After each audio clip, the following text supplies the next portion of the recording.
All right, apparently I'm live.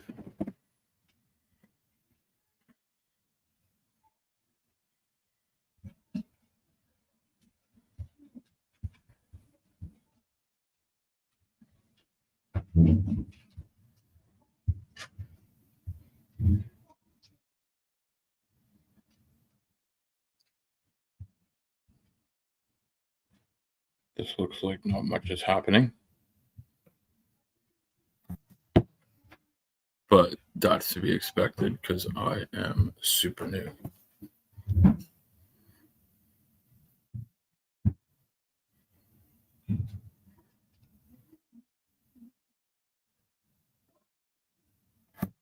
Okay.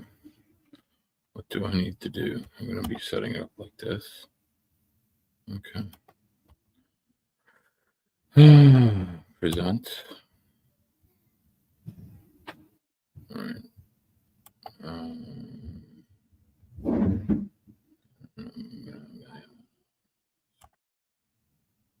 There we go. Hey. What did I just do? Oh, okay. It's fine. Something's actually worked. I can hear you.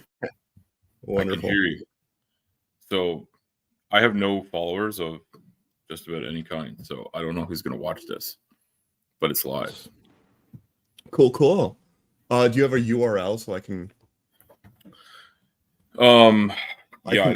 I should find your channel. Hold on. The one I just gave you, or you mean for my channel on YouTube? Well, but there we go. Just found it. Okay. You found me? Okay. I know you've watched. I believe you and maybe Pragmatic Crystal are the only people who have ever watched my videos. But I'm not sure. I don't think anyone's had the stomach for my Rhyme of the Ancient Mariner. What the hell did I just do? I'm trying to use my phone to see what's going on YouTube. Like, I kind of want to see if this is actually happening or not. It is. Maybe I can't do that. Am I in a time warp? It's happening. I have it. I'm watching it live right now. Okay, that's amazing. I'm old and technologically unsavvy, so I don't even know if it's doable. My technological savviness is all over the place. What I've actually just been doing this morning for the last couple hours, I guess, is I'm trying to build a website. And I've built like a website like before using like website building tools and stuff. Yeah. But I'm like this time I'm like building the website. Like I'm building all of the like Python like configuration files. Like I'm using like Python for the back end and all of that. And I've never done this before. I've never done that. I've done that when I had my own business. I made parts of our thing, and it was basically, if you want, how many pictures, where do you want them, what are the captions. So it was like, it was basically fill in the blanks. I mean, basically like a template tool, and then how many pages you're going to have, and then it did all as long as you had a place to host it that you was paid for, you could just go ahead and do it. So I have a comment already. Yeah, exactly. You said hello. All right. I did. Hello. I did say hello. All right. I tried to make like some sort of title using words. Words are generally how I try and make titles. So yes. So I decided I'd start out with a ridiculous pun about my my shortened version of your name, because, as I said earlier, Tapioca Weasel is too much to type. Yeah. On a computer, if you start typing it auto fills. Is that right? So like when I watch this on my tablet at night, sometimes I can't sleep because I'm I'm hopped up on caffeine, and I used to be hopped up on caffeine and nicotine, and there's a song about that, but now it's just caffeine all night, all day. And then after a 14-hour day, I can't stop. And my wife's like, "Why don't you go sleep?" I'm like, "You try to shut this off." I just can't. Yeah. I can't shut it off. So then I listen to people debunk idiots on the internet, and I wonder how these people became so so unaware of reality? I don't know. It's something that I mean, obviously I have a very similar sort of interest. I it's fun and like interesting, but it's also alarming and sometimes depressing. Because it's like Nathan, like how? Yeah, no, I listened to the second half of your conversation. I think you maybe were on with him for like an hour or a bit. Like, and so I think I listened to about Most a half hour. recently. Yeah, I've so the done most two recent one. conversations with him Yeah, so now. I listened to Yeah. about a half hour or so in one go, and then something happened. Like I had to go help a kid do something, and then so last night I was driving home from work, and I was like, oh, I didn't finish that, and I listened to a live program yesterday from some other people I've done. I've been a guest on one person's channel, and another person who's on it invited me to come check this out. And they were doing some sort of, I thought it was trivia, but I guess it's just nonsense. But they're playing a game, and I had no idea how they were doing it. And I couldn't participate because I'm just listening. And then so it kind of threw me off my usual game of like catching up on listening. But I was, they were just shooting the shit in the chat room and playing some sort of not trivia but trivia style game. And I'm like, okay, well, that's interesting. I had to try that when I'm like parked somewhere. Because like if I get sent out for the night, that would be fun to do. But what are the chances that's going to happen? The person that did it hadn't done it since May. So it sounds pretty freaking random. Who was it? Was this Apologia's channel? No, not Apologia. Okay. So I know Apologia does live streams with some cool stuff. But so one of the other people I like listening to, and sometimes I'm on there as a guest, is a guy named Slim Cyborg. I don't know if you're familiar with. There seems to be a bit of crossover from some of the people. Yeah, it's Slim Cyborg. I don't know. I know Commander Cyborg. Okay, and then there's Commander person. And I don't know Commander Cyborg, but there's Commander 401 is in Slim's channel, and I see them in other channels. And also Beck, What the Beck, is sometimes there. And there's crossover from him and Brainless, who I see in different places. And I think PC I see there sometimes, but it all runs together. And then of course I believe there's a rip in the space-time continuum that allows for anywhere I go, no matter where it is, you and Maya are there. And so I just say hello to you whether you're there or not. And it confuses people because they're like, I didn't think they were here. And I'm like, well, I'm here, so they must be here. Yeah, I saw that. I was on, I don't even remember which channel it was. This is like 3 days ago. Ember mentioned it once, but I think it happened another time too. And they're like, why are you saying hello to all? I said, well, one of them's here and I'm here. So the other is like, and then I showed up. I showed up like 30 minutes later. You did. You showed up. And I was like, did you say hi to me before I was here? Yeah, I did. Awesome. I did do that. Yeah.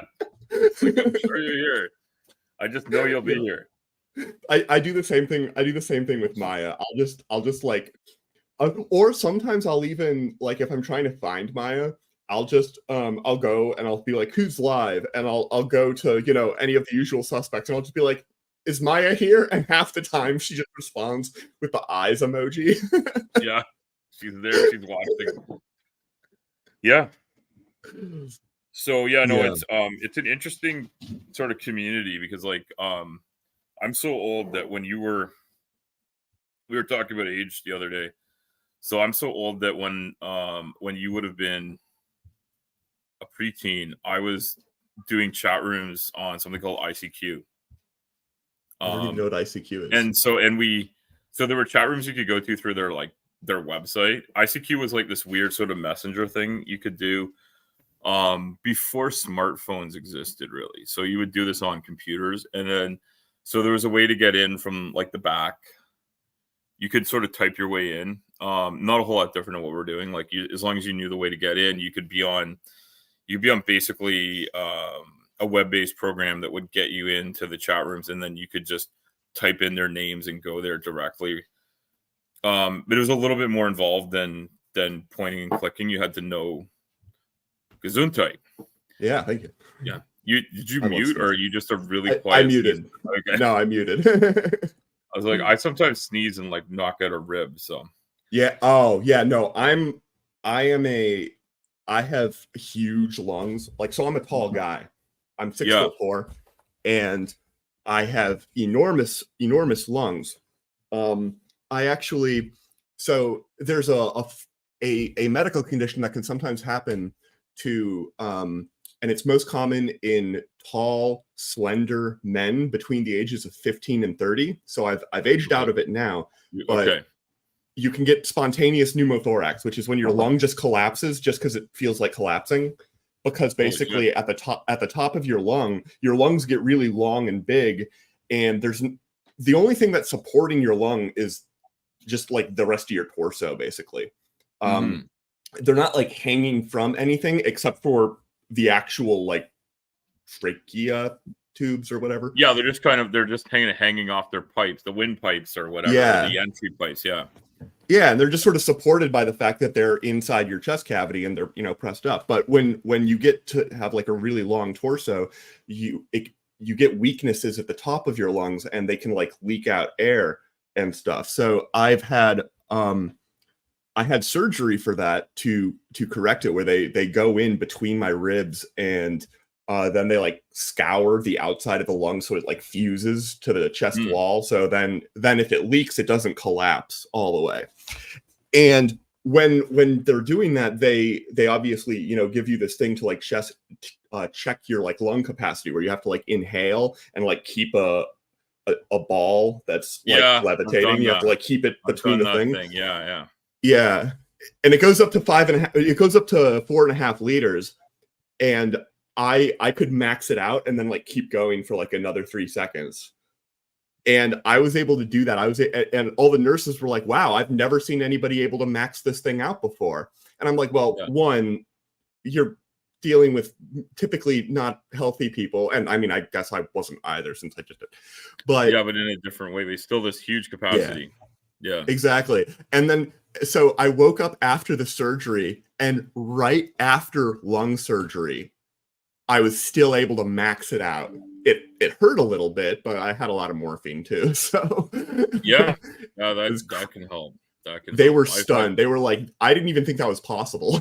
Like, I've had kind of the opposite end of it, being asthmatic and also having had some major lung infections. And also I lack height. I always say I'm 3 feet short of my goal height, but my goal weight is right where I'm at. But yeah, so we don't have to talk about that kind of thing, but that's kind of my pet project in my spare time when I'm not a trucker. I'm a advocate for people living with obesity, which is something that I fought pretty much my whole life. In fact, like a friend of mine who did a lot of photography when we were in high school. I did too, actually. We did all that kind of stuff together. But she sent me a picture of me when I was like 17. I was a rugby player. I was 220 pounds. I was obese.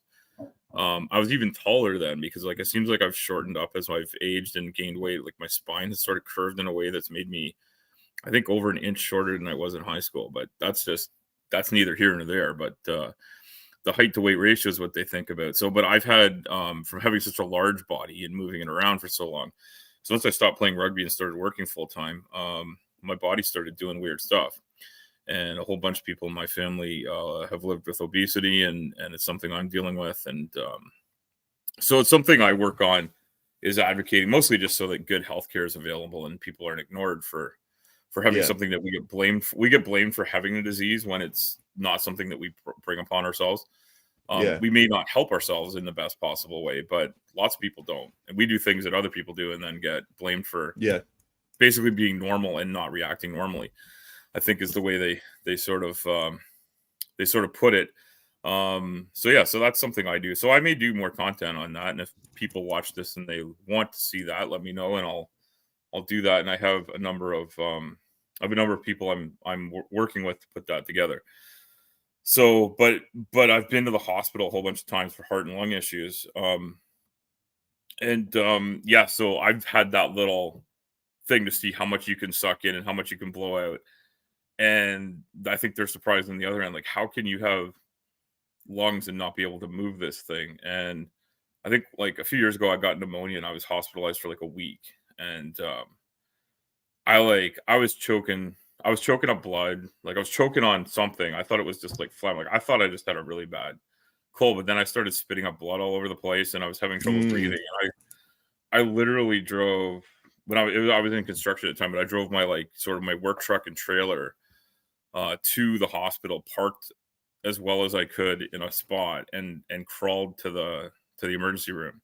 Yeah. So,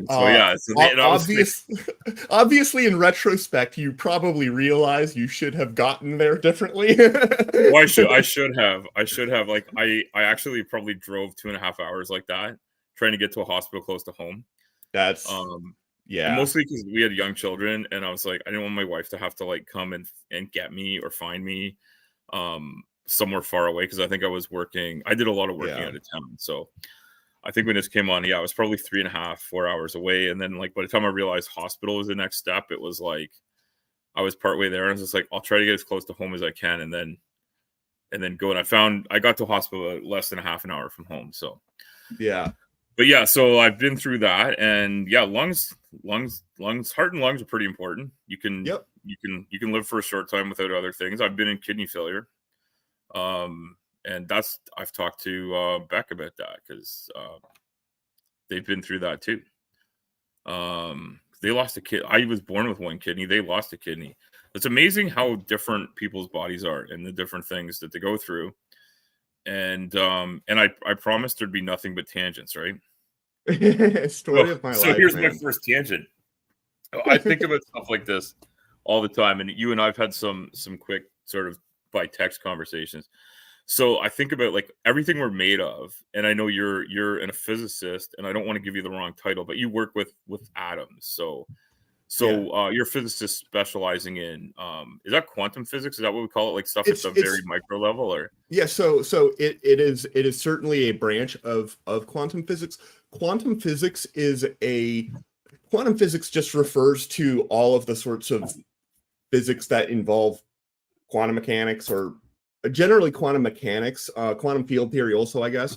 But it's like typically physicists don't identify as quantum physicists. I am a quantum physicist, but specifically I'm an atomic physicist. Okay, so dealing with because atoms specifically, atoms, like full not atoms, bigger, and not molecules, and not quarks, and muons and leptons, like the atoms themselves. Okay, exactly. So atomic physics is about the atom, and it's mostly about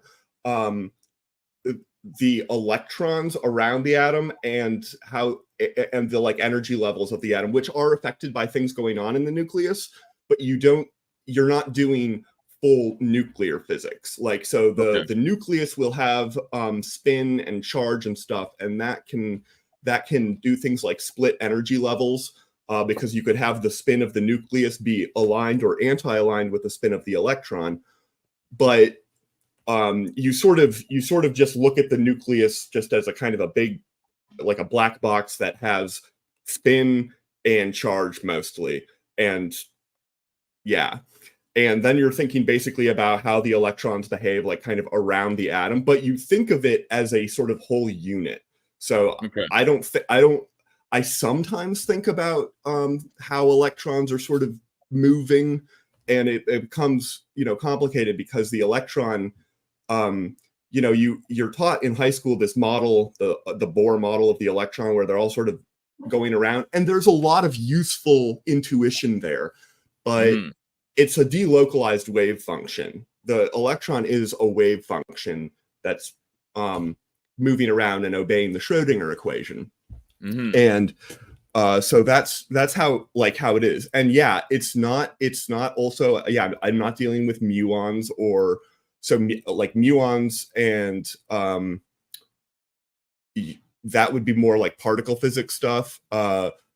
Gluons and stuff is you certainly, gluons and quarks and stuff, those are sort of the things that are playing together. I have no idea what you posted. Hey, I don't know what that was. Right. Hi, Pragmatic Crystal. How are you doing? I don't know what I don't know where that came from. So don't follow that link, because I don't know what that is. I must have interesting. It must have been copied from somewhere because I didn't try to do that. You can right click on the side and you can remove it if you want.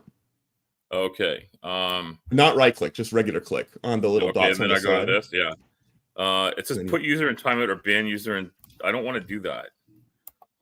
No, it's on. So you can always delete like a post that you did. Yeah, so, like, I don't know how. I don't know. Test, and then I can do remove. Okay. To the so like to the right of your name and of the message. Not right click. You don't right click. I was wrong about that. Don't right click. Okay, and I'm thinking I need to use the mouse because the trackpad I always mess up. Yeah. And my son insisted he had a mouse because he also can't use a trackpad. I hate using trackpads. Check out my new shirt. Oh, nice. I love it. All right. I don't know if anybody remembers that. Okay, so not a right click. So I can go to no. So if you just mouse over the message itself, yeah, you'll see three vertical dots on on the other side. I'm doing this on YouTube, by the way. I'm not. Oh, not I'm doing this on StreamYard. So okay. I actually. Okay, yeah. It suddenly occurred to me. Yeah, I think. I don't know how to do it. Okay, well, you know what? I know there's not a lot of it. Like, just my word of warning is don't click on that because I have no idea what it is. Yep. Well, now you're also displaying it. Now you're also displaying it on StreamYard, so you're like highlighting. So hide it. Okay, there we go. All right. We need a banner or something. I need to change this one to Okay. Here it is. My grandfather was sort of a particle / nuclear physicist. That's Van der Graaf, right? Or different? Yep. Is that the same? The scientist that we had like the big steel. I don't know if it was steel. It was a big metal ball with a belt sander inside of it. I know it's something. And you put your hand on it, and your hair stands up. Yeah, well, that's my grandfather. Mine. My hair was a little longer in high school. This might stand out. It might be able to stand out my beard. When I was in high school, I had like I looked. Well, I'm of Mennonite descent, and I had like a Mennonite style beard, which was just the way I liked growing it because I didn't like having a mustache back then. And my wife decided she'd prefer if I had a goatee. And now I'm a trucker. I'm doing what most of the heavy haul guys seem to grow out a long beard. So I'm working on it. It's longer than it looks because it. I know what you mean. Yeah, cracks, right? Yeah, I'm working on it. You got a good beard, Dr. Tapp. Yeah, I need to trim away. I haven't trimmed away all the neck beard stuff in a little bit. Oh, yeah, I did that this morning. I don't know if you can tell, but I work on it. I took some of it off, and I actually properly shaved with a blade and everything because sometimes when I'm on the road long days, I just don't have the energy to stand up, and it's not good to take a metal blade to myself. So I avoid that. Yeah. But yeah, no, he was a physicist. I never met him. He died in the 60s, unfortunately. But, but yeah, physics is a big field. I mean, every field is a big field. Like one of the things that I really sort of learned and internalized in graduate school was there is just so much out there that I don't know, that I'm never gonna know. And it's astonishing. But the shape of the earth is not one of those things. Yeah, no, that like, so I think like I was amazed, and I think I talked to somebody. I love your banner. Yeah, I hope that's good. Because I talked to somebody about sort of how I got into this, and I won't go back into that because it was Nitty. I was on Nitty's show, and it was just kind of a fluke that I pulled in a truck stop, got fuel, and parked. And then as soon as I got parked, he said, "Hey, anybody that wants to come in can come in." And yeah, okay. So Pragmatic Crystal checked that there's nothing at the thing. It took my beseeching not to go there and went there anyway. I did the same. All right. It's probably the same rip in the space-time continuum that brings Dr. Tapp and Maya and I to the same place every time. Yep. Yeah, and Nitty's awesome. Nitty saw. I haven't watched as much of Nitty stuff as I should, and the longer so days many. I'm getting will help. But yeah, I'm really enjoying listening to smart people talk, and sometimes getting a dumb person to ask a stupid question gets smart people to open up. So I'm gonna be the dumb person, although some people say I have some intelligence. You don't seem dumb to me at all. But I am a heavy haul truck driver, so I'm smart enough to keep big things on the road and upright. Yeah. And not to jinx it or anything, but I know. So I spoke to you and Stephanie last night about that, and I know you're curious about like how that stuff it's so works. Cool. Yeah, and it's so cool. Because it's a great way to get yourself killed, right? Yeah. So I'm really good at driving. Before I entered heavy haul trucking as a profession, working in construction, I was driving bigger than average vehicles, towing trailers and stuff. So I figured out commercially, driving vehicles I was being paid to drive. I had 1.4 million miles in freedom units of driving under my belt, not including recreational driving and other stuff I did for fun.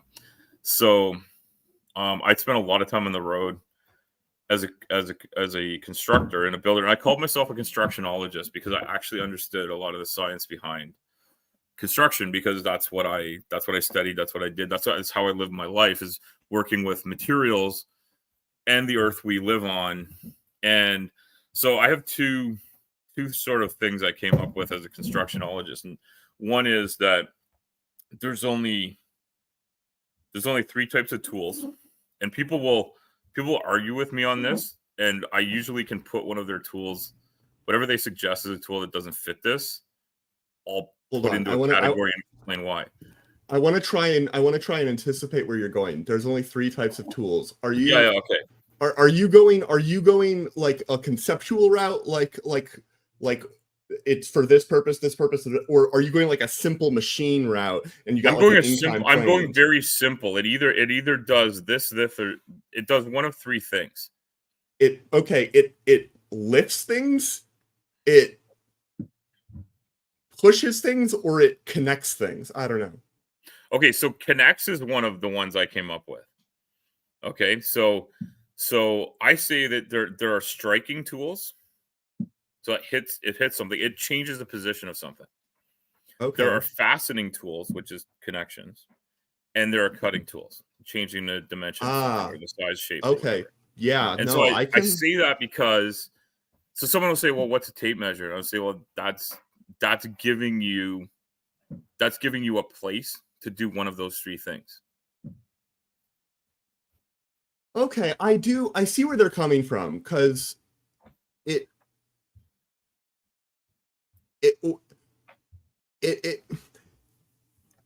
so I would put that as it's a moving tool, because what you're doing is you're figuring out, if I go from here to here, how far have I moved, and the tape measure moves and indexes its own motion. Yeah. But I can also respect the position that that measurement could be like a 4th category.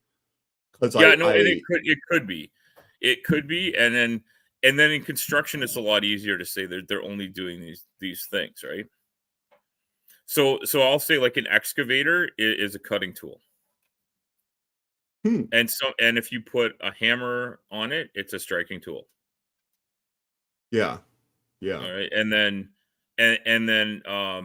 if you move dirt, like if you push dirt with a bulldozer, it's a striking tool. Like you're changing position of something. And a crane is doing the same thing. And yes, PC, that is true.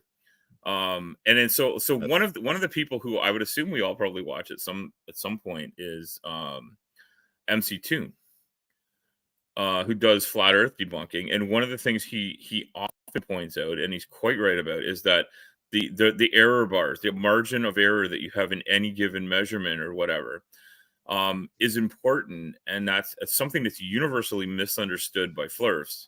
Yes, is the importance of measurement and accuracy, and the fact that you have to admit that your level of accuracy isn't perfect.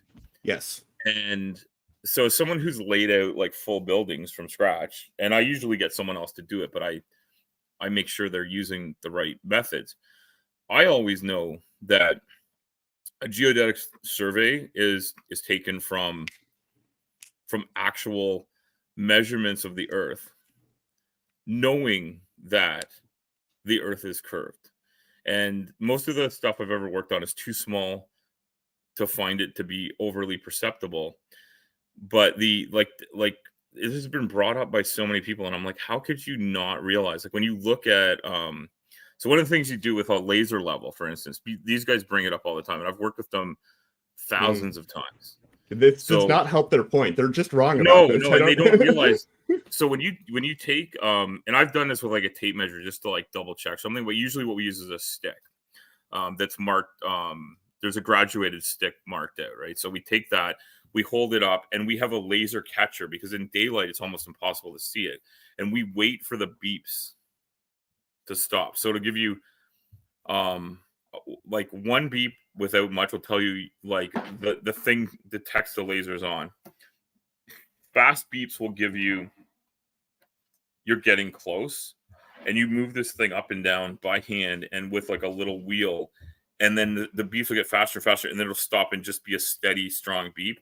That means it's now reading the laser with the laser detector. Now, if it's dark enough, if I do this early in the morning before the sun comes up, or I do it like sort of at twilight, I can see the red line. Now, that red line has got to be 3-4 millimeters tall when I'm, say, 200 feet away from the laser. That's a huge error margin, far more than the curve of Earth. If you think about like where that beam comes out, and if I have it right there, the beam might be less than a millimeter. I don't know. It's a pretty thick line. But I think people think of a laser as something that just comes out and is sharp, and they think of it as a sci-fi thing. That's where CGI actually is happening. When sci-fi shows a laser that comes out and stays steady or tapers to a point, that's CGI. That's not real, right? You can certainly have them taper to a point, but lasers they don't go to an infinitely small point. For one, they go like this, and there's a minimum sort of size, and there's no such thing as a perfectly collimated laser beam. It's always going to be eventually it's going to be diverging. So eventually you go far enough away and your spot will just keep on getting larger and larger. Now, if you start with a really large spot, you can make a beam like the size, several centimeters across, and that's going to be pretty much the same size, even if you shoot it really far away. Like it won't get that much bigger, even if you shoot it all the way to the moon. It might get like that much. I don't know. But if a millimeter, if your laser is a millimeter, if you go 10 meters, it's no longer a millimeter. A millimeter is small enough that it already is starting to diverge. And that is something that I have to take into account. I have to be like, okay, well, if I know the size of my beam here, and then I bounce it off all my mirrors and stuff, and I send it through the vacuum chamber, and it does all the things, I have to think, okay, well, I just sent it along a path of like 5 meters. It's going to be a different size, maybe. Yeah. Depending. And it's there are ways that you can measure these things crazy precisely, and I'm kind of actually in that business. Like we use these ultra cold atoms. We use lasers to cool down atoms, and then you can do crazy precise measurements with these things. You can tell the distance between two objects to like a fraction of the width of a proton. It's nuts. Yeah, it's nuts. We want to use it. That is unbelievably accurate. Yeah. We want to use it for measuring gravitational waves. Yeah. And it is state of the art, like as precise as you can get. And so we have we're building a 10-meter tower where we're going to be launching atoms up and down, and then while they're in free fall, they sort of they evolve and change their stuff. Quantum mechanics happens, and then you can do measurements. But you launch them up 10 meters in a vacuum tube, and they come back down. And guess what? That's a far enough distance, and we're doing things precisely enough that like if we want to know, okay, it's exactly this many like wavelengths away, it's going to be hitting the laser at exactly this time. You have to know that the Earth is rotating, and you have to aim your laser slightly differently, because when it's in a vacuum, it's decoupled from the rotation of the Earth. And so it either like ends up going east or west somewhat. I actually don't remember. So you're talking about like when you say decoupled, you mean because it's not moving along with the atmosphere that's already in rotation? Yeah. Yeah. Okay. Yeah. That totally makes sense. And it's the same thing. It's the same thing. If you get like if you get a bowling ball and you launch it with a cannon directly up, if you're at the equator, when it falls back down, it's not gonna fall back down into the cannon. Yeah. Whereas fall down the barrel. Whereas if you do that at the North Pole, it will fall down the barrel again. Yeah, because the Coriolis force isn't having any impact. Or it's having an impact in both, but not. It's not having the magnitude of the effect is far less at the North Pole, where the tangential velocity of the Earth moving around is like so much less than it is at the equator. Interestingly, your intuition is exactly correct. Your vocabulary is not, though. So no, it isn't. Actually, the Coriolis force is maximum at the North Pole. Okay. This is the Edavos effect. It's people often think Coriolis as like the thing that makes things go weird in wonky directions because stuff is rotating. The Coriolis is if you're going north,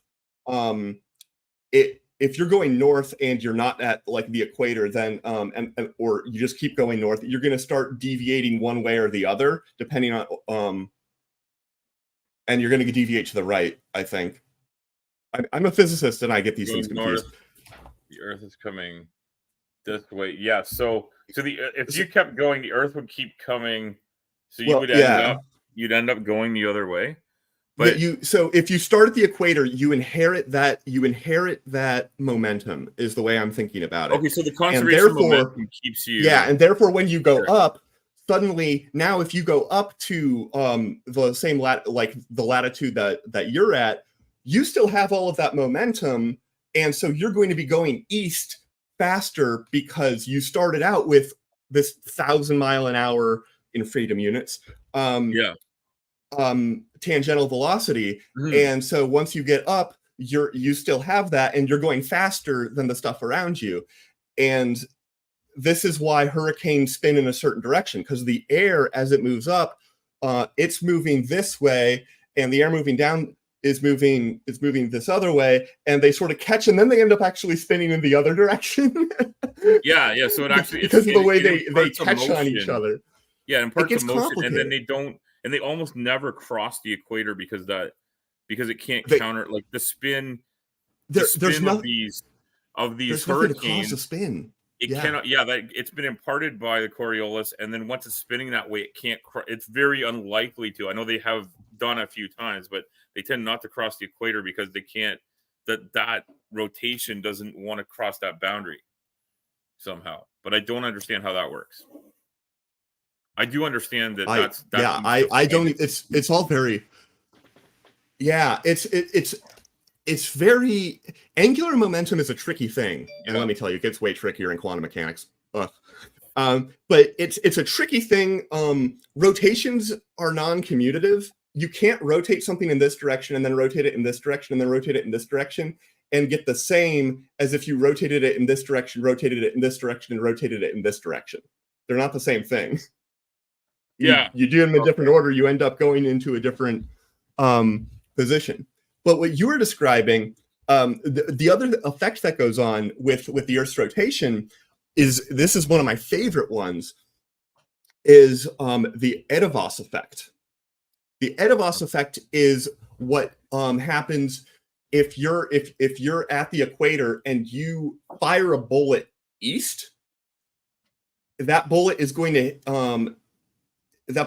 hit the target at a certain spot. If you fire it directly level, it's going to shoot, and it's going to hit it at a certain spot. It's going to fall a little bit because And then if you turn that same mount around and you fire it horizontally exactly west, it's going to fall further. Yeah, because it's less far. One of the two. The target, it makes sense, because when the target is coming to it east, it's hitting the target sooner. So assuming that you could take out every other force, the feet per second force of the bullet coming out is whatever it's going to be. It's going to lose momentum as it goes. Like, it will just naturally slow down. It'll do that the same in each direction. Faster east. It fires the same because of the gunpowder. But like, I imagine if the target's coming to it faster, so it can't drop as much. Its loss of momentum can't drop its flight path. Is that right, or am I misunderstanding? Not quite. Yeah, not quite. It makes that's a very reasonable sort of way to go about it. But if you had a timer, it would take the same amount of time, assuming calm wind, right? Okay, yeah, it would take the same amount of time because it's starting off inheriting the same tangential sort of velocity, so it's all of that's relative. The bullet travels the same speed. What is happening is, imagine instead of the Earth rotating at the equator at 1,000 miles an hour, your focus is like you shaking in your chair. Yeah, imagine if instead of Earth rotating at 1,000 miles an hour at the equator, which it's linear speed, imagine if it was 30,000 miles an hour. Okay. Then if you just took a baseball and chucked it east, you could send it into orbit because it's already going at basically orbital velocity, and you just got to give it a little bit more speed. Just enough to break out, Yeah, but if you wanted to make it orbit in the other direction, you would have to first send it at 30,000 miles against it, and then another 30,000 miles so that it would be hitting the orbit. So what's happening when you send when you shoot the bullet east or west when you're at the equator is the Earth is rotating downward and away from you when you're going east. And so your effective acceleration relative to the ground is slower. So you don't fall as far because the Earth is sort of falling away from you. Whereas when you shoot west, the Earth is sort of coming up towards you. God, okay, no, I was thinking of it as like how fast the target arrives at the bullet, like that's like the giving same, a bullet, and my intuition was off because what's actually happening is the Earth is rising in relation to where you are because of its movement. Yes, like its height. Your height above the height of the bullet leaving the gun, whatever we're firing it from, being perfectly horizontal. The target's actually rising up as it comes from the east, and if you did it from the west, it's fighting against that. I have a paper that I want to share. Okay. So I'm going to share my screen. How do I have to give you permission, or can I just do it? So you don't need to give me you just have to. Okay. This is my third time using this, and the first time I did it, I forgot to press the record button. Story of my life. My wife said she wanted to talk because she didn't know I was doing this, and she's like, "I want to talk to you," but like, okay.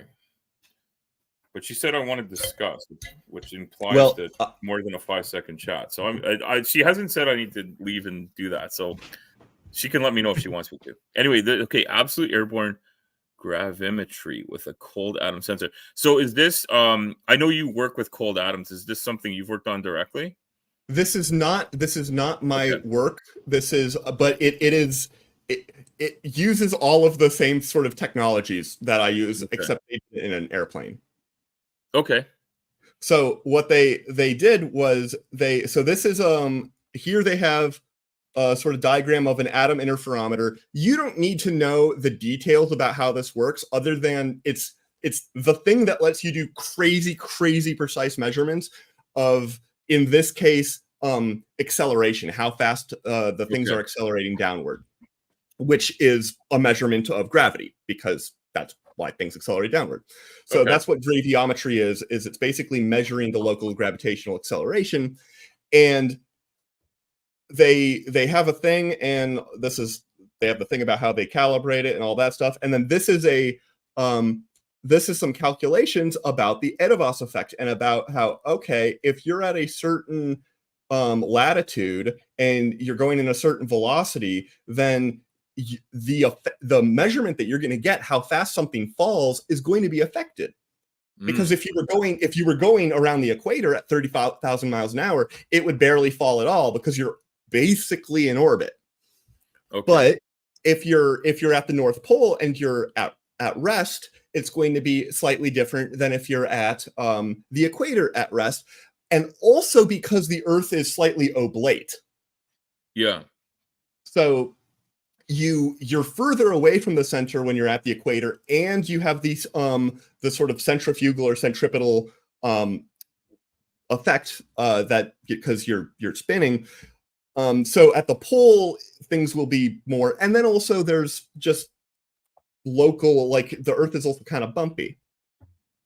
Yeah. So what they did was they flew this measuring device over Iceland a whole bunch of times. Yeah. I saw you were you sharing this with that Nathan guy? Okay, yeah, I remember. Yeah. So I knew something about this sounded familiar. So okay, keep going though, because we want to know and understand this. Yeah. And what it's measuring, this is like the raw data, because it's on an airplane and it's like vibrating and stuff. So they have to like filter the data and everything. So but these are the raw measurements. No noise from the airplane part. Yeah, exactly. Yeah. And so these are the measurements, and they're right around 9.8 meters per second, which is how fast gravity is. It kind of just fits in with what we were expecting from that. And then they send it through this filter and stuff. And so here is this the one I want to look at here. So for one thing, in the first half, so we're looking at figure 4 here, and we're looking at C. So this is the filtered acceleration due to gravity, and in the first half of the thing, they're mostly going west. Okay. They're mostly going west, and at like right here where it's changing is because they're going from a high altitude to a low altitude. And you can see that the steady state gets a little bit higher. Gravity gets a little bit stronger as they go down to a lower altitude because they're getting closer to the source. Yeah. But then here at the red line, they turn around and they start going east instead of going west. Yeah.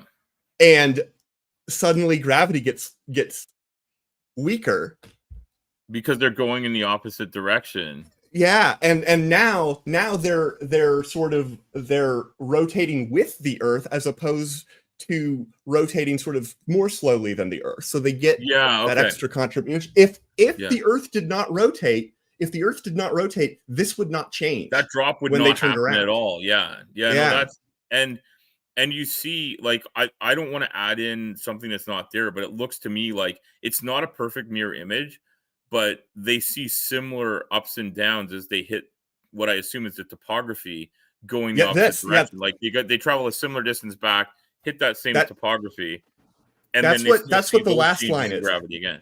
Okay. Yes.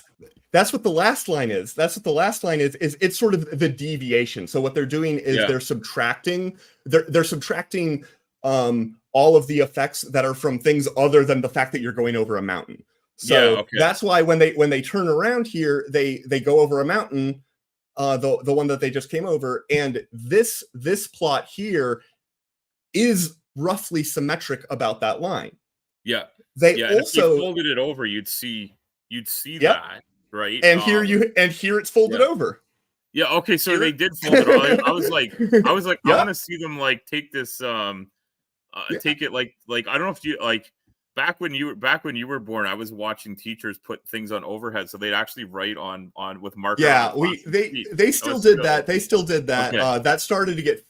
That only happened like once or twice in high school, but in elementary school that was still the That was the still the main going, yeah. technology. Yeah. Because I go visit my kids' schools and they have these like whiteboards that like project from the computer. They can write on them like with a dry erase marker, but then they'll also you can project on them, or you can actually have them light up like a screen, Yeah.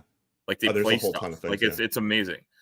It's Yeah. amazing. And actually, a friend of mine's wife sells those, or I think she retired, but she did that. That was her job, was selling boards that do that to schools and school boards. Yeah. But there's some amazing stuff with there. Technology has changed the way we do stuff.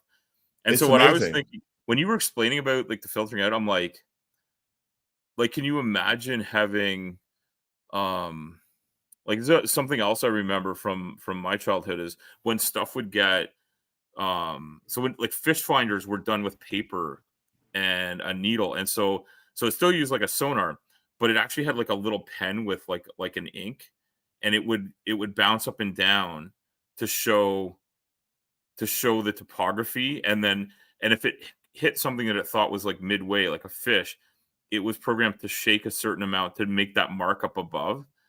And so it Hmm. looks like something out of like a 1950s thing. My dad actually had this on his boat for fishing, Huh. and paper scrolled through it, Oh, and it had that's like a it had like a seismograph, neat, but for yes, fish. yes, so like a seismograph, but using sonar, and then instead of like putting it on a screen, it was just whatever it detected. It was programmed for the arm to just like and it looked like a metal Yeah. needle with like a little pen sticking out of it, kind of like a record needle, but Yeah. it left Yeah. these etchings, Yeah. and the paper rolled through. Like you had to have a scroll of paper and you pulled it Hmm. across, and it really looked like a receipt tape that you get like Yeah. today, you still get like when you go, like you flash your card and get And a get a transaction receipt. It was probably about twice as tall, and then he would get it and he would keep it for like where he'd been and remember where he was by eye, like by dead reckoning. And we'd go back to the same fishing spots and say, well, we know that there's this cliff that fish love hanging out at to fish for them. And then when yeah. the electronic ones came out, he's like, okay, well, I guess this thing's kind of like nonsense. I'll just put it on the shelf. I have no idea where it went. It'd be cool to get it out. And he died in January, so I don't know where a lot of his stuff is. And I cleaned out all the stuff. I never found it, so I don't know where it is. But that thing was kind of cool, just from like that's how it was done. But with a computer, you can actually say, okay, we know this noise is background noise from being on a traveling vehicle, and Yeah. eliminate that. Right. Yeah. And it's like, I think like, I, 30, 40 years ago, you would have had to tow like another boat behind you to have a computer powerful enough to filter that out. And yeah. and then here we are now. And like I bet this stuff is done with stuff that fits in a briefcase. I don't Like the know. calculation part. Maybe not. Maybe It's there's too yeah, much calculation. the calculation The part maybe. calculation. The The equipment may be much larger, but the calculation. it can't be too much larger though, because it has, like, this isn't you're not, you probably you're not using a crane to load your cold atom machine, your Yeah. interferometer, onto the thing. It it it might fit on a briefcase, actually. Okay. We have one of these on the International Space Station, and it fits in a rack. Wow. But uh it's So this is a pretty relatively small lab. my lab is like, we've got like a big table with all the lasers and stuff, and then we have another big table, and it's like huge, but it doesn't have to be portable, so it can run all over. But some of them can be small. Like, this is their thing that they were using to like simulate and test on the ground. Okay. And then this is like the noise, this is the raw measurement, but then this is like the filtered thing. And like that, I think what like a flat earther would have to say is that when you're going from the raw measurement to this thing, you're just making up whatever you need to get the right answer. That's what they would say, Well, probably. that is so unbelievable to me. Is Yeah, how because and why does it somebody go that? said like why is there standard of evidence? And I can't remember who it was. It was either Craig or MC Toon. said, like, why is it that you can always count on a flurf to say my standard of evidence for what you're saying, what a whole industry or discipline of scientists says, and all agree with each other after assessing it very carefully. They go through this whole thing, and then they ask each other, hey, does this make sense? Have I done this right? And some of them don't even like each other, and they're like trying to put each other down, and then they're like, no, I have to agree, even though I think you're a dick, you did good work here, excellent. And they're like, I don't trust that. And then some idiot, like one of the disgusting Nathans, like ballsack Nathan, comes out and says, well, no, like, I mean, you look out your window and it looks flat, and they're like, well, yeah, so it's flat. Like, what the fuck? Right? How is that your standard of evidence? And why do you have this? Like, the psychiatry of it is amazing. It's absolutely amazing. But then, like, so like working in construction for a majority of my life, 28 years, and I still dabble in it a little bit. The things we use to take measurements and the work that engineers do, what they tell us to do, it works over and over again. Yeah. So I always call myself a constructionologist because of, like, the science of construction is like why do you not do it this way? Why do you not cut these corners? I was like, well, because buildings will collapse. You don't want a building to collapse, or earth will collapse around the building, or water will enter the building. Like, there's a lot of things you do. Why should I trust what people tell me? Because over and over again, they've proven themselves. And engineers don't usually work on their own, unchecked. Like, a junior engineer will maybe do all the legwork, and a senior engineer will check all their work before it goes out. Now, the one thing engineers, unless you're designing Berlin's airport, in which case apparently they just let anybody do it. Well, you know what amazes me is that I can't believe how many times this has happened.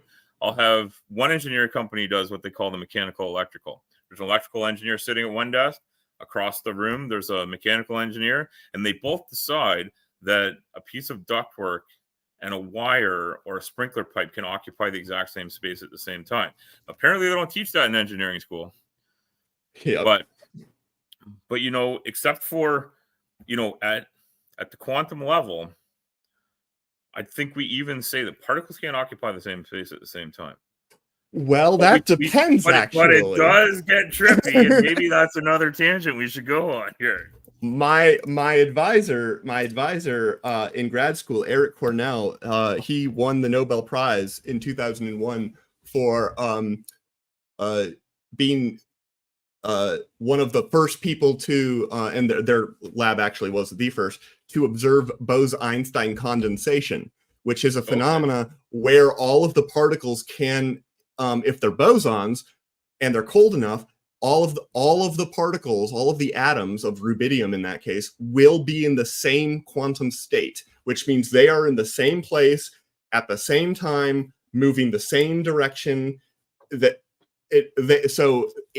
can. Fermions cannot, fermions obey the Pauli exclusion principle. So two electrons cannot be in the same place at the same time. Oh, there we go. Okay. Is it catching me up? Yeah. Okay. Yeah. It caught up.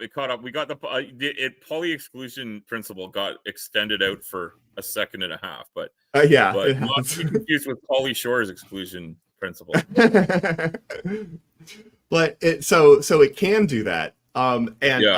It's amazing. And I think this paper, the other thing that they did in this paper though was they also compared. So this is the gravity thing, and these are ground measurements of gravity. And so they compared the different colors represent intensity of gravity, or like acceleration levels going up and down. Okay. Yeah, exactly. And they probably correlate very well with like mass of like things like mountains and ground features. Like a valley has less gravity than the top of a mountain type of thing. Well, let's see. So this is New Zealand, not New Zealand, Iceland. I don't know how I got there. They're the same place, exactly the same place. So this is Iceland, and they have a lot of stuff there. So I would expect there to probably be like a mountain near there or something. but it also Yeah. could be, yeah, and look at that. Well, there you go. Yeah, and it's the same. Do those red lines represent where measurements were taken, like in cross section to the noise on the when I say noise, I mean like the vibrations or the I shouldn't even say vibration. I mean a lot of shit vibrates, but the black lines represent like waves of some sort happening, right? Those are like these black lines here are like the raw measurement. So it's okay, mostly so it is mostly graph, vibration. Like, yeah, so it's the amount of acceleration to a fine point in each case. Exactly. Yeah, And so then each measurement point. Yeah, okay. Yeah. But Right, that so totally makes sense. And that the map is this is their flight path, I think. The flight path is the red line, or the flight path is, or the red lines transposed down to the graph below it to show each, like the measurement at each one of those points along it. I actually don't know. Are they not? They're not. Those well, two. They're labeled. So like you've got motion simulator, then flight 1, flight 2, flight 3. So probably it would tell me if I read more closely. But yeah, it's so fuzzy on my screen, I can't read the labeling. Oh, yeah. And that's my fault for having that. Oh, there we go. Okay, yeah, figure 1. Longitude, is longitude the same label or no, it's time? So this is we're just looking at the top figure. Longitude, yeah, because so they don't line up with each other specifically. Okay. Yeah, exactly. They're not the same axis. I was excellent reading question. I was reading into it. Yeah, this is just time and hours. Okay. Yeah, this is just so close to each other. I was asking, and we do that. That's exactly what's happening over here. That's where all of these transposed on each other. All of these have the same x-axis. Yeah. Yes. Okay. But not the picture, the one that looks like a satellite image, and then the one that looks like a graph are not. They're just in the same side of the page. They're not lined up with each other specifically. Exactly. Okay, and they're both the same. They're the same figure, but they could be two different figures. They just put them there because you got to put it somewhere. I'm being overly careful about what I'm seeing just to make sure I understand. Perfect. It's perfect, and that's what flirters almost never do. Yeah, because they would just say that and say, "Oh, look, there's a red line there. They flew the wrong path." Probably they'd be like, "Why are they going in circles here? Do they not know what they're doing?" Why would they have done that? That was them screwing with the data. And like you say, like they'll say, "Well, when you filtered out the noise, the stuff that came from being on a moving plane." And it reminds me of the first thing that popped into my head was like their great misunderstanding of, there's a NASA document from the 1960s where it says two engineers that are doing, like, reading their experimental data that or maybe trying to replicate something. I can't remember the exact nature of it, but they say, let's assume that you take out the flexibility in the aircraft, and let's assume that the Earth is flat and stationary, so that you don't work into your mathematical calculation to figure out how to get from A to B. Take out these other things that might be confounding variables to make the work of the computer simpler.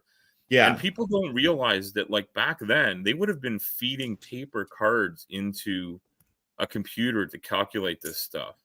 And yet somehow it's all CGI.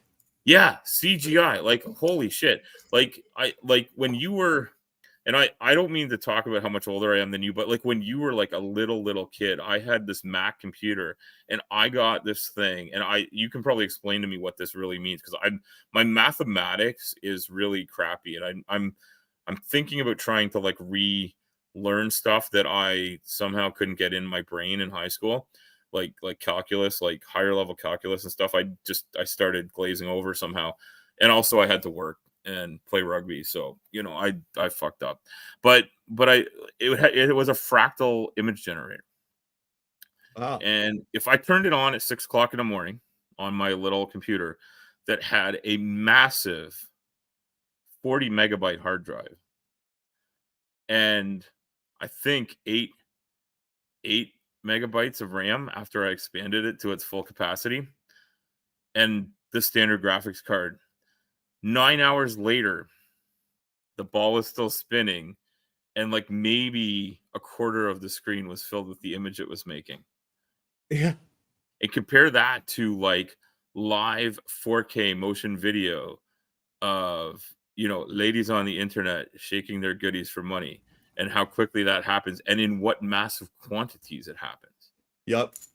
And the fact that so much of it is done over air as opposed to like fiber or hard copper wire transmission. We are living in an amazing place in computer times, but in 1969 when they landed on the moon, that ain't what was fucking going on. And the Yeah. CGI nonsense, and like the fact, like, and I used to work with film cameras, and I've developed film from scratch. I worked with slide film, which is a little different the way it does an image because it's being projected rather than printed out. And I worked with regular film. I worked with black and white film. They all have different qualities. And like, I'm just thinking back to what for me, I guess, was like grade 12 and grade, like here in Ontario, we used to have something called OAC or grade 13. So it was 5 years of high school. So when I say I don't have a college level education, I have some education that might be considered to be at first year college level.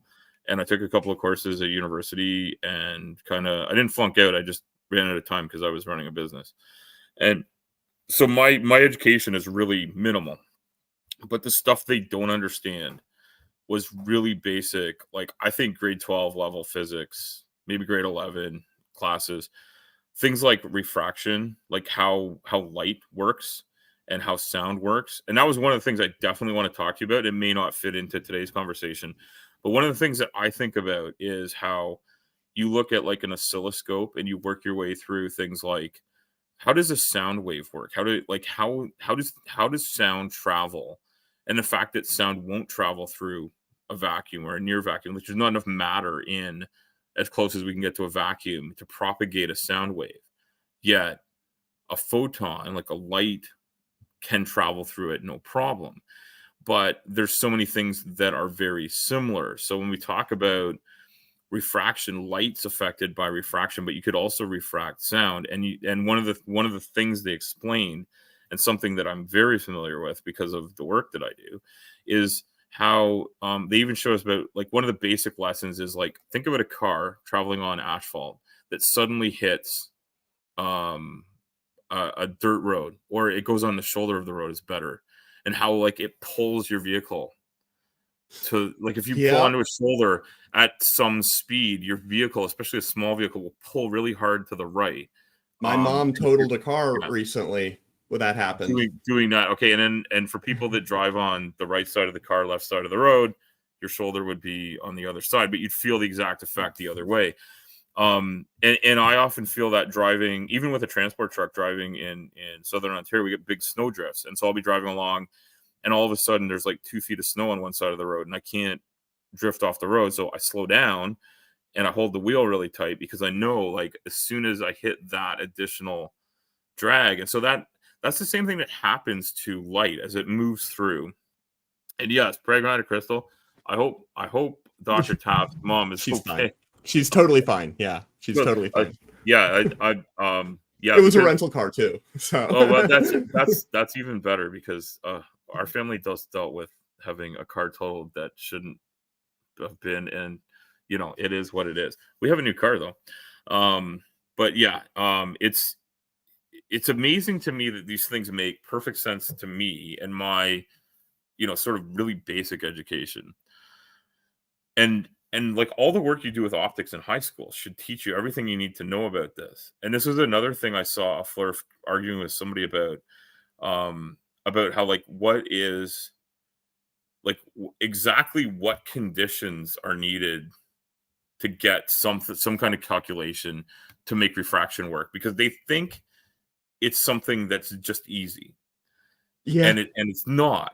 And I think they said, like, at what point could I look around the entire earth and like see my own ass? And they said, like, there's a calculation for that. You literally could set up refraction. You could shoot a photon out and set up refraction. It would never happen naturally, but you could somehow set it up. And in fact, correct me if I'm wrong, because I probably am wrong, but if you had a fiber optic cable the circumference of the earth. You could literally, you wouldn't have to sniff your own farts. You could watch your own ass by looking straight east and have it come around and see you. And that is essentially bending light around the earth. Yeah. You're going to, so you would need a really bright source, and you might need some amplifiers because glass is not perfectly clear. Yeah. So you're going to have some attenuation of your signal, but we've got some really good fibers nowadays. And I would not be surprised if you could measure, if you could, just do that and measure a signal even without an amplifier, maybe and you would measure the time delay, and the time delay it'd be a little bit longer than it would be if it was going through air, because it light travels more slowly through glass. But yes, you absolutely can. And I mean, we do have fiber optics that go across oceans. Of course we do. And and we boost things between satellite transmissions and fiber optics, and we try harder and harder. Like, I'm hoping they're bringing fiber optic to my rural neighborhood, and I'm going to try to get it, because right now we use they have something looks like a cell phone antenna, and then I have something that looks like a white pizza hanging on a post outside my house, and it's aimed at that antenna.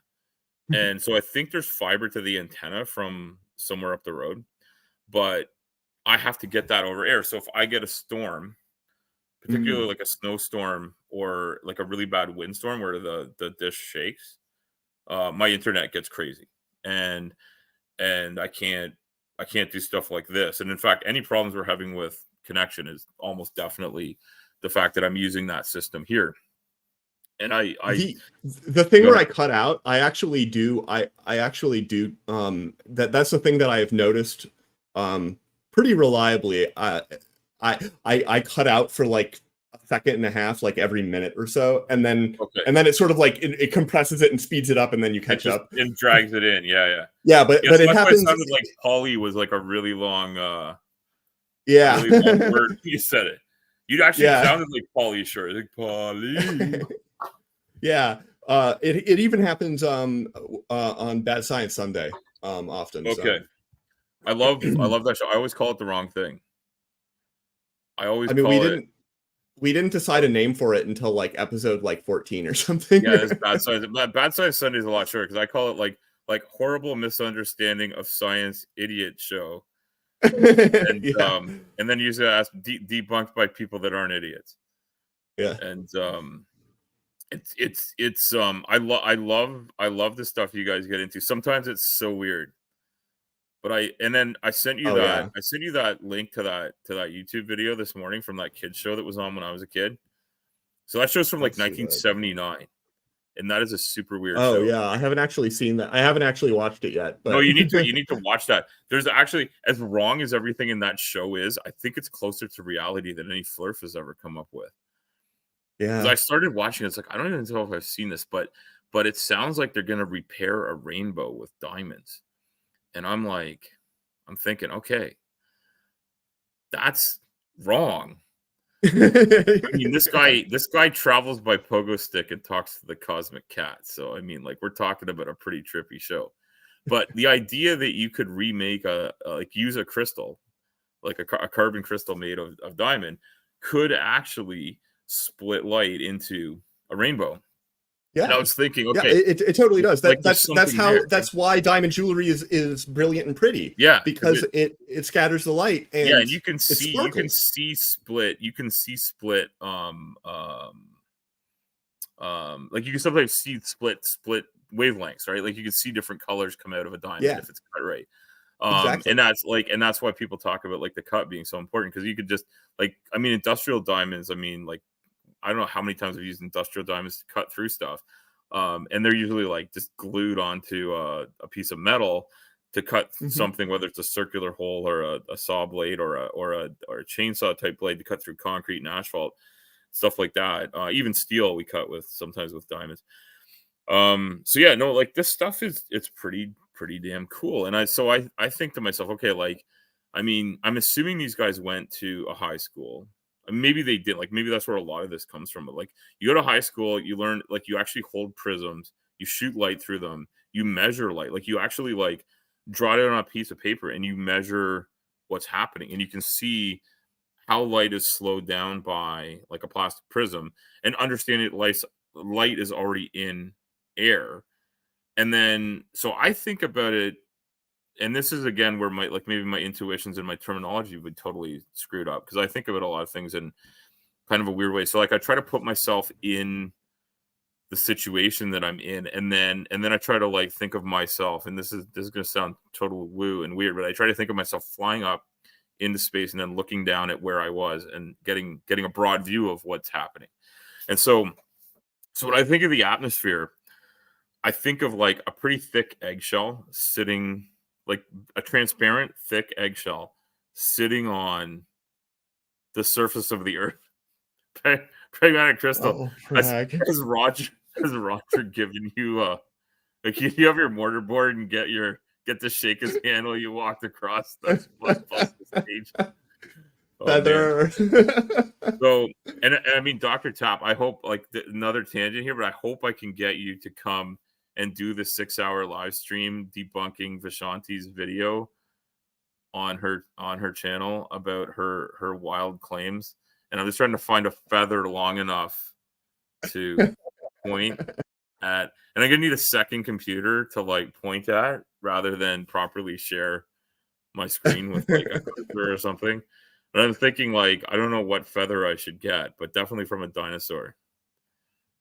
I mean, I think I don't think you have any other option. I think all the feathers are from dinosaurs, right? They are, yes. They are. Yeah, my son will be the first person to tell you about the dinosaur feather. Like, you get PC's got her feather in her comment. Oh yeah, that guy needs some kind of help, and I don't know what it is. But the only claim I've ever heard him made that's 100% true is he has no peers. What? Because that's why he can't have his work peer reviewed. No, he freaking doesn't. He thinks he's a genius, I think. Oh yeah, he thinks he's got everything figured out. His did you watch the one? I'm sure you must have. You probably were on the show. Was it Dapper Dino did one where he talks about his understanding of atomic structures? Yeah. Actually, in like part 2 or something of that, at the beginning, Dapper like reads a long comment of mine because Dapper got a very small detail wrong. He was making fun of Roger for saying that that electrons are like little magnets, and electrons are like little magnets. So, but he corrected himself when I sort of, because I told him, I was like, oh, actually, yeah, unlike no approach, which is they double down. Yeah, but oh man, that guy's take on particle physics is so the stupid. It's so strong. There's so much and stupid. It's and what's unbelievable is like you could actually like probably like decouple your brain from your skull trying to figure out which is stupider. His take on giant mud dragon genitalia that live in the earth, or his take on like atomic particle physics. Yeah. Which one is more disconnected from reality? I mean, that's a good question. Like, I want to say the physics thing because I'm a physicist and it hits me the wrong way. But particle physics is already hard. Like, nobody knew that an electron existed more than 150 years ago. They didn't know about electrons. It is relatively new stuff. But we knew about rocks. Yeah, and we've always known about rocks. And we've known, like, you can cut a lot of rocks open and see that they're not fossilized organs from creatures and giants and stuff. So I think in that sense, I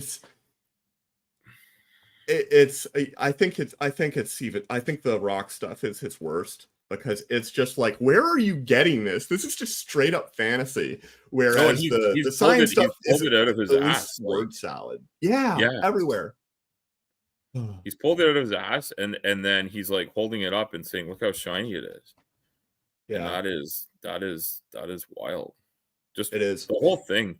Like, I don't think there's anything I've ever seen in my life that made me think, holy fuck, someone should help this guy out as much as that. But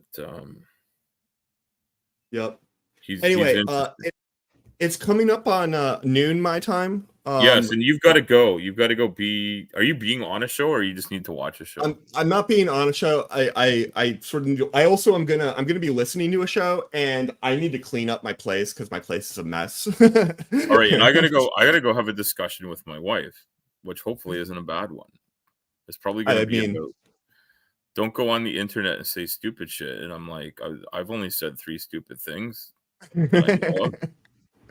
Dr. Taps called me out on them and explained why I'm not. That's also, you haven't said anything stupid. You've said some things that are wrong, but I mean, but I want to understand. I want to understand things. Yeah. I want to find words to explain what I do understand better, and I want to understand things that I don't understand and see them better. And so I'm hoping that we can do this again. If you didn't, absolutely. I hope it was the low light of your week.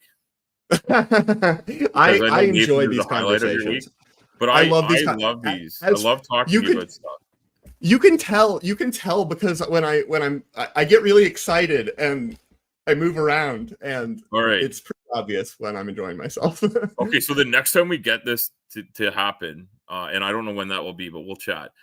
So I want to say goodbye to everyone in the chat, which I'm assuming is Pragmatic Crystal only, who is maybe I think I have 4 subscribers, but like none of them are here. You have 6. Except for Pragmatic Crystal and Dr. Tap, and they're the best ones because they're here. Right. So yeah, I don't do this, so I don't have like a normal sign off. There's no intro song or outro song, but Dr. Tap's got to go clean his room. And, yeah, you got to clean your place up. I see. Well, it's my this is messy too. I'm in the basement. I'm gonna go mix up the medicine because I'm already in the basement. All right. Thank you so much. And yes, hopefully there'll be a next time. We'll figure that out. And absolutely. And hopefully people will want to see it. And if people are watching this in the future, welcome to that. Like, comment, and subscribe. To which, like, comment, and subscribe. Is that what I'm supposed to say? Yeah, you're supposed to say that's like, what comment, YouTubers say. That's it. Smash some buttons. Smash that like and button. Enjoy the fuck out of this shit. All right. Okay, thank you very much. Appreciate it. Have a good one, guys. Press end stream. Not yet. No, end the stream. There it is. I did.